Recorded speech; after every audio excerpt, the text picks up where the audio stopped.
I wrote an article in the professional magazine called In Search of Erotic Intelligence, which was my reaction and my response to what I thought was happening around the Clinton-Lewinsky scandal. And it was about everything I had been thinking about around how in this culture the subject of sexuality is often addressed. And I really didn't think much. I wrote an article in a magazine. That article found itself on the cover of the Utney Reader, apropos media. And then from the next thing I know, I'm in an auction. And that's it. And I have a contract for a book. And I have never written a book, and I don't know if I'm capable of writing a book, but I pour myself for 2 solid years. It got translated into 32 languages. It's alive and well in most of them.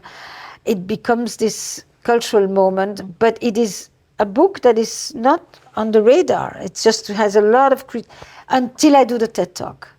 And at the TED Talk, which is 7 years later, the whole book becomes a new book.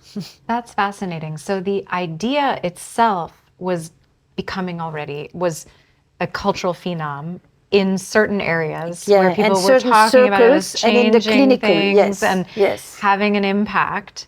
And then the distribution is the thing that suddenly changed. Yes. 1 million people listened to this TED Talk called The Secret to Desire in Long-Term Relationships, which I did in the TED Salon. I didn't even do it on the main stage. I did it improvised, which is not the way TED Talks really are.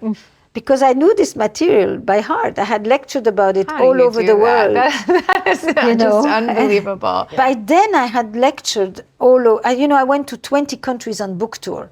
By myself, by the way. No media, no PR, no nothing. But that's the way you did it. And I got invited here and I got invited there. And every time it would be a combination between clinical presentations to the therapist community and press. And I understood that there is a real reaction, but it wasn't the phenomenon of what you call media and stuff today. That gives you 1 million people in a few days, and you really understand for the first time what is a scale.